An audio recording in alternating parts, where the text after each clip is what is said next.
안녕하세요. 책 읽어주는 여자 에셀 강미경입니다. 김선도, 김홍도, 김국도, 김건도 목사님의 어머니 되시는 이숙녀 전도사님께서 80평생 살아계신 하나님과 동행해 오신 생생한 증언, 한 알의 밀이 땅에 떨어져 전해드릴게요. 서울에 오니 남편 친구분이 시청에 있으면서 우리 생활 곤란한 것을 알고 충무로에 있는 큰 적산가옥 하나를 내어주며 식당을 해보라고 한다. 무슨 일이라도 해야지 하고 있던 참이라 식당을 시작하니 인부 수십 명이 매일 와서 식사를 하여 그런대로 형편이 괜찮아졌다. 6개월이 지나 10월이 되자 날씨가 쌀쌀해지니 인부들이 막걸리를 찾는다면서 집주인이 막걸리 한 독을 갖다 놓았다. 막걸리를 같이 파니 벌이가 괜찮아 열심히 신바람 나게 일했다. 어느 날 새벽 기도를 마치고 아멘 하는데 불현듯 이런 생각이 머리를 스쳤다. 그러고 보니 내가 술 장사를 하고 있지 않나? 술 장사나 하고 있으려면 이북에서 여기까지 오는 동안 하나님 뜻대로 바르게 살려고 아둥바둥 지내온 것이 다 무슨 소용이 있나? 생명이 살았으면 바른 신앙생활을 해야 할 것이 아닌가? 그랬다. 그것은 나를 향한 하나님의 준엄한 책망이었다. 그 이튿날로 집주인에게 말했다. 저 이 식당 안 할래요. 아니 왜 그러세요? 이 집을 아주머니 이름으로 넘겨드리려고 하는데 왜 그러세요? 이 집값이 얼만지나 아세요? 그러나 나는 두말 없이 식당 일 전체를 넘겨주고 말았다. 내가 그때 그 식당 일과 술 파는 일을 계속했더라면 우리가 서울에서 부자가 되었을지는 몰라도 우리 아들들이 모두 목사가 되지는 못했을 것이다. 70년대 강원도 철원에서 영광교회를 목회할 때다. 시험 없이 성취되는 목회란 있을 수 없지만 교회를 지을 무렵부터 큰 시험이 따랐다. 동네에 교회 짓는 것을 방대하는 핍박자가 나서는데 참으로 어이없고 기가 막히게도 그는 이전에 전도사까지 하던 사람이었다. 충청도 사람이 본 부인에게 자녀를 5이나 두고도 첩을 얻어서는 철원에 와서 살았다. 그가 교회 터 옆에 살았는데 이웃에 사는 술망낭이를 충동질해 교회 건축을 방해했다. 자기들 집 앞에 높은 교회를 지으면 전망이 막히고 일조권이 침해당한다는 것이다. 지서에다 그렇게 고발을 해서 경찰이 와서 보고는 이 정도로 무슨 전망이고 일조권이냐, 자기네 땅 사서 그 땅에 교회 짓는데 무슨 말을 하느냐며 오히려 깨끗하게 쐐기를 박아주고 갔다. 그런데 그 후 전도사 출신인 그 사람이 맹장염에 걸려 수술을 했다. 나는 위문봉투를 준비해서 찾아갔지만 계속 날더러 저런 늙은이가 무슨 전도사냐며 비방을 했다. 그래도 나는 못 들은 척 했다. 교회로 인해 동네의 화목이 깨어져서는 안 되겠다 싶어서였다. 그런데 맹장염 수술을 했던 그 사람이 수술한 자리에 큰 혹이 생겨 병원에 갔더니 피부암이란다. 배 창자에 큰 구멍이 뚫어져 그리로 대변이 나온다. 그를 데리고 서울 성바오로 병원으로 다녔으나 고치지 못했다. 나는 그 불쌍한 영혼이 구원받게 해달라고 열심히 기도했다. 마침내 그가 통곡하며 회개를 한다. 내 영혼 구원하려고 짓는 교회를 반대하고 핍박했으니 내가 천벌을 받았구나. 내가 수시로 찾아가 먹을 것도 갖다 주고 성경을 읽으며 기도해 주니 늘 나를 보고는 전도사님이 내 믿음의 어머니요, 내 죄를 용서해 주세요 했다. 그렇게 1년 동안을 버티다가 세상을 떠났다.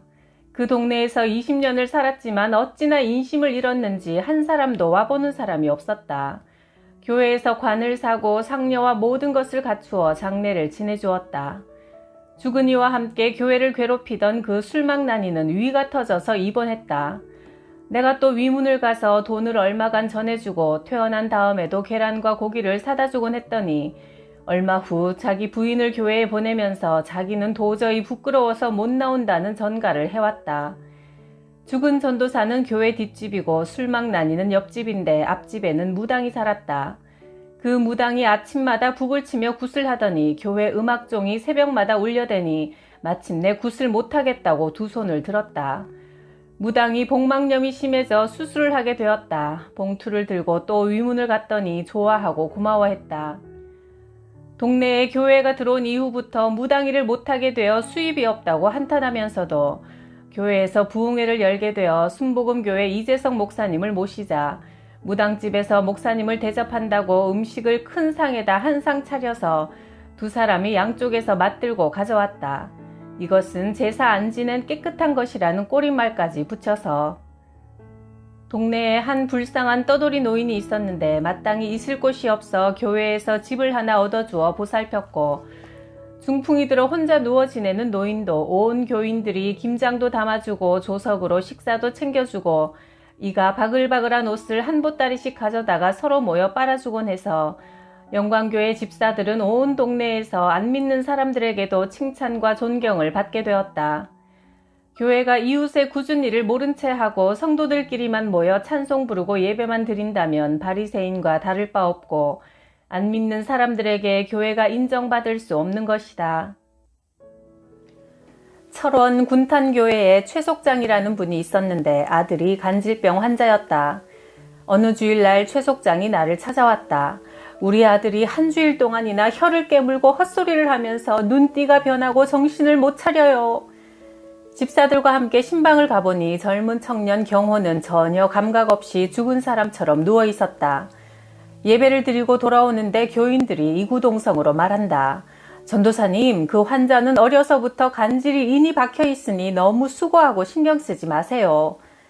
그러나 하나님의 역사는 상황이나 조건, 인간의 이성과 지식을 뛰어넘는다. 잘못된 자와 병든 자를 바르고 강건하게 고치시는 것이 예수님의 능력이다.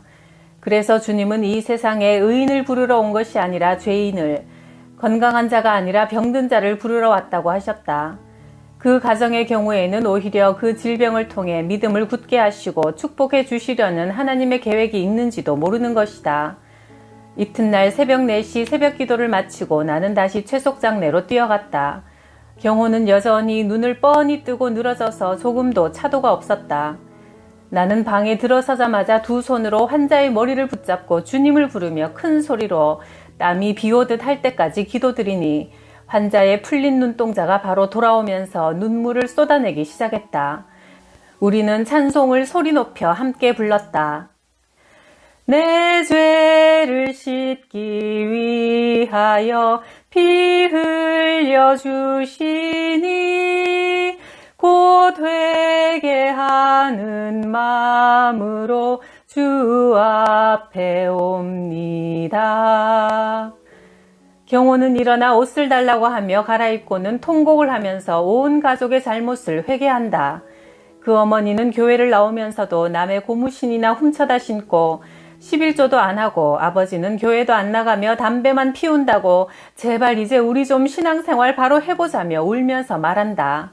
하긴 그 어머니는 하도 인색해서 몇십 년을 교회 다니는 동안 11조는커녕 쌀을 30가마니씩 추수해도 콩 한 말 갖다 바치던 사람이다. 나는 이번 기회에 다짐을 해두었다. 경호 아버지, 이제 교회 나오실 거지요? 예. 11조도 하실 거지요? 예. 그로부터 경호는 깨끗이 나았다. 이 치유의 역사 후에 경호는 5년간 간질이 재발하지 않았다. 최 속장 영감도 하나님 앞에서 한 약속에 순종하며 열심히 주의를 지키고, 경호도 열심히 기도하면서 신앙생활을 잘하여 병마에서 벗어난 후 결혼도 하고 아들 형제를 낳으며 5년 동안 무탈하고 다복하게 잘 살았다. 그러던 어느 날 최 속장과 함께 신방을 하고 돌아오는데 최 속장이 자기네 밭을 가리키며 말한다. 전도사님, 우리 저 끝머리 밭을 팔았어요. 그래요? 얼마 받았는데요? 150만 원이나 받았어요. 그럼 11조 드려야지요. 나는 무심코 말했는데 그는 대뜸 화를 버럭 냈다. 500원 감사원금 했잖아요. 오죽하면 땅을 팔았겠어요. 벌을 받아도 내가 받고 복을 받아도 내가 받을 터인데 전도사님이 왜 강요하세요? 죽었던 아들이 살아나면서 작정한 성수주일과 11조인데 하나님 앞에서 저럴 수가 있나 싶도록 최 속장의 서슬푸른 강자는 실로 가당치도 않았다. 최 속장이 그런지 며칠 못 가서 5년 동안 아들 형제 잘 낳고 살던 경호가 읍내에 장 보러 갔다가 약국 앞에서 또 쓰러졌다는 소식이 들려왔다. 새벽 1시에 그 처가 숨 넘어가는 소리로 문을 두들기기에 가보았더니 간질이 재발했다. 그 밤으로 신방을 가서 간절히 기도해주고 돌아오니 경호는 다음 날부터 다시 거뜬히 돌아다녔다. 최 속장에게는 하나님의 축복을 믿음으로 받고 감사할 줄 알아야 한다고 다시 충고했다. 하나님께 서원하고 이를 지키지 않으면 큰 죄가 된다. 서원하고 갚지 않는 것보다 서원하지 않는 것이 나으니 네 입으로 네 육체를 죄짓게 하지 말라. 전도서 5장 5절에서 6절. 스스로 속이지 말라. 하나님은 업신여김을 받지 않으시니 사람이 무엇으로 심든지 그대로 거두리라. 갈라디아서 6장 7절 말씀. 남편의 첫 목회지인 강원도 철원 장흥교회에서 잊지 못할 만큼 가슴속에 남아있는 성도들이 많지만 그 중에서도 이석하 장로님은 뜨겁고 열심 있는 평신도의 모범을 온몸으로 실천하셨다. 새벽같이 일어나 교회종을 치고 전도사님 방이 추울까봐 불을 떼시고 변소 청소까지 기꺼이 도맡아 하셨다. 게다가 교역자가 피치 못할 일로 부재 중일 때는 강단을 지켜 설교도 하셨다. 그야말로 곳곳에서 할 일을 찾아서 그것도 어렵고 굳은 일을 솔선해서 하시는 분이었다. 이분이 피난 직후에 떼거리가 없을 정도로 가난한 형편이라 포대자루로 옷을 해입을 정도였으나 아픈 사람을 보면 손수 약을 사 먹이고 치료를 해주니 동네 사람들이 의사처럼 여기며 의지하는 분이었다. 당시 이 장로님은 수중에 돈이 한 푼도 없음에도 누가 하도 권하길래 무리를 하여 40만 원을 주고 땅을 샀는데 그 땅이 지금은 수억 대가 되었다. 그처럼 신실하고 충성스러운 사람을 어찌 하나님께서 축복하시지 않을 것인가. 진정 하나님이 살아계실진데 그런 분이 잘 되는 것은 당연한 일이 아닐 수 없다. 한 번은 나도 좀 대접을 해드리고 싶어서 고기 2억 원을 사다 드렸더니 장로님은 그보다 훨씬 더 많이 사서 보내오는 것이다. 그분은 언제나 그렇게 섬김이 뼛속까지 배인 분이었다. 10살 난 딸아이 연도가 공부 시간에 선생님이 원숭이가 진화하여 사람이 되었다고 하자 그 어린 것이 겁도 없이 이의를 제기했다. 선생님, 원숭이가 사람이 되었으면 지금도 원숭이가 사람이 되고 있어야 하지 않아요? 하나님께서 흙으로 사람의 형상을 만드시고 생기를 불어넣어 주셔서 사람이 창조된 것이 맞아요. 말문이 막힌 선생님은 연도가 주일날 교회에 가면 학교로 오라고 불렀다. 그러나 연도는 가지 않고 예배를 드렸는데 이튿날 월요일에 학교에 가면 앞에 나가서 자아 비판을 해야 했다. 여러분, 우리가 밥을 안 먹으면 굶어 죽는 것처럼 예수를 안 믿으면 영혼이 말라 죽어요. 그러면 이 다음에 지옥으로 가게 돼요. 이래도 저래도 안 되니 선생님이 벌 청소를 시켰다. 추운 겨울날 손이 얼어터져 피를 흘리면서도 날마다 변소 청소를 했다. 그런데 하루는 그렇게 일 잘하고 공부 잘하던 연도가 갑자기 머리가 아프다며 토악질을 했다. 병원에 데리고 갔더니 뇌염이라며 약도 없단다.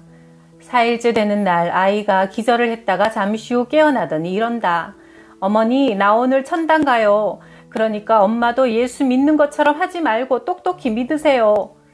그 말이 비수처럼 가슴을 헤집는다. 아빠, 우리 천당에 가서 만나요.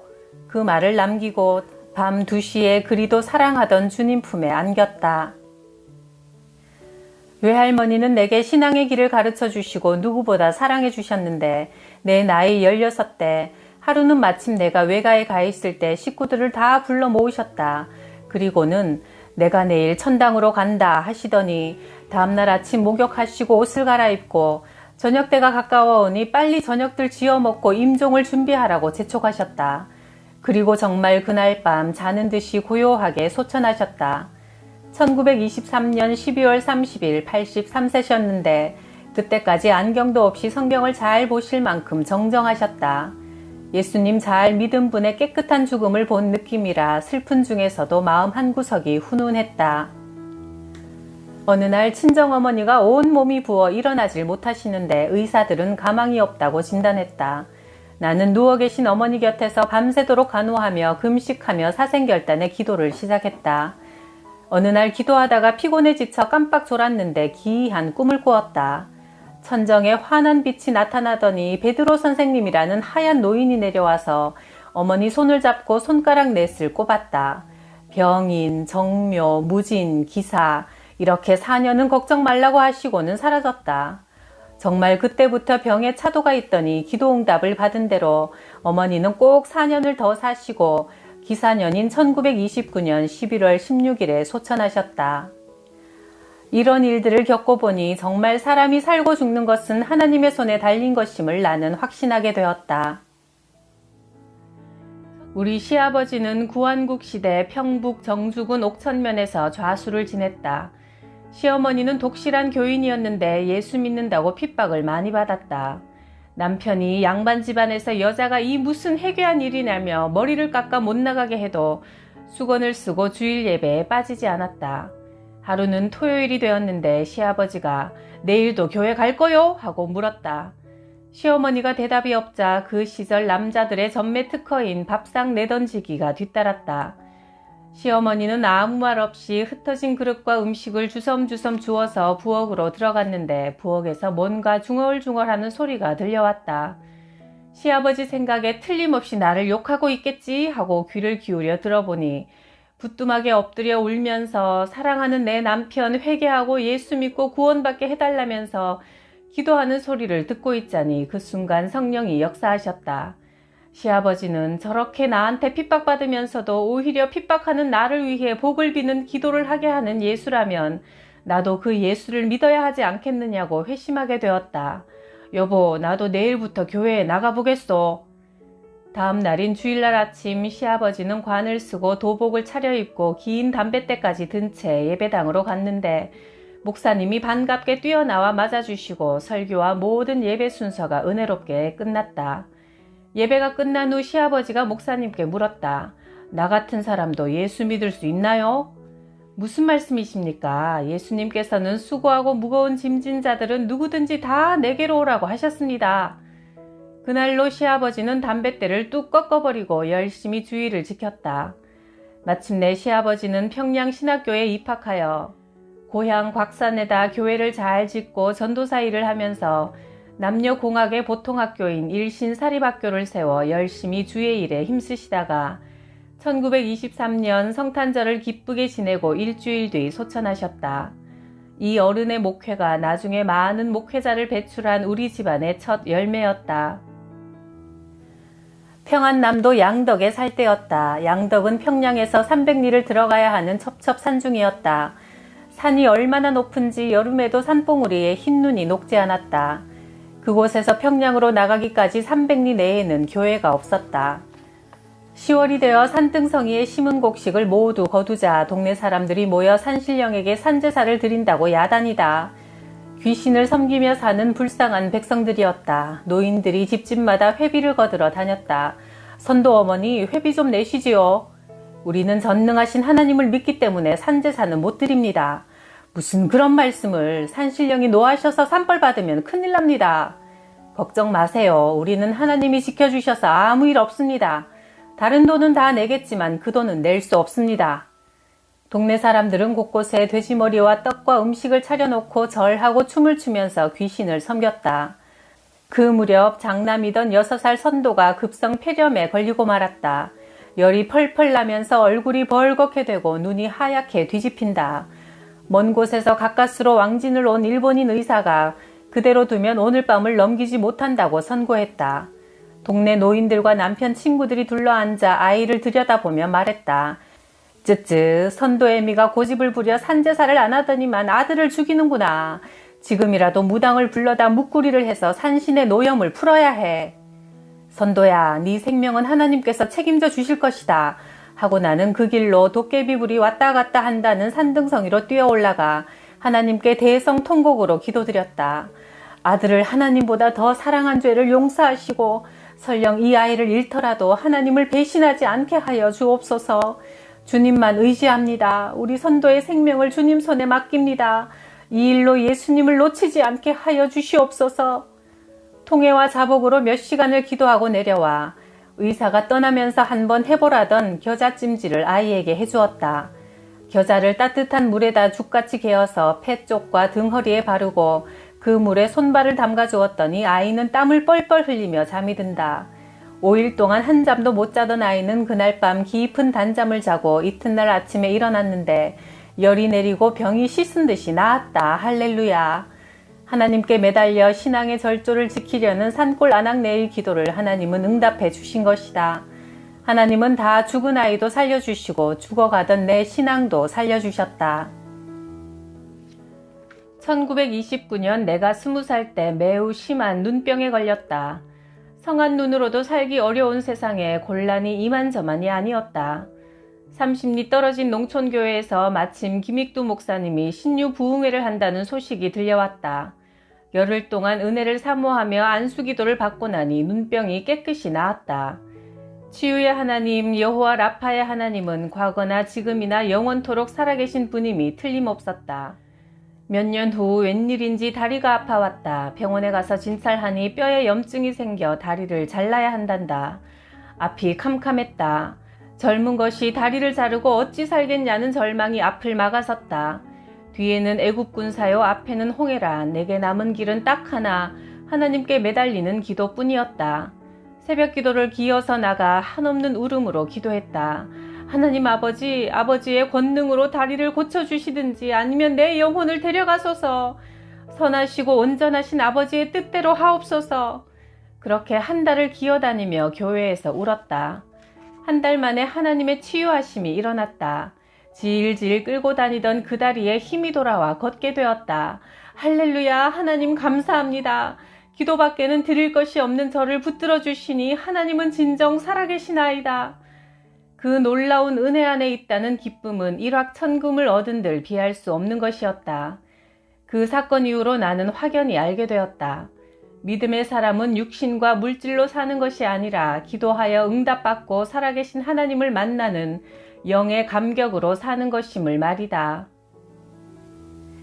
사랑의 기도, 눈물의 기도, 간절한 기도는 결코 헛되지 않고 땅에 심긴 한 알의 밀알처럼 풍성한 열매를 맺는 것은 예나 지금이나 불변의 법칙이네요.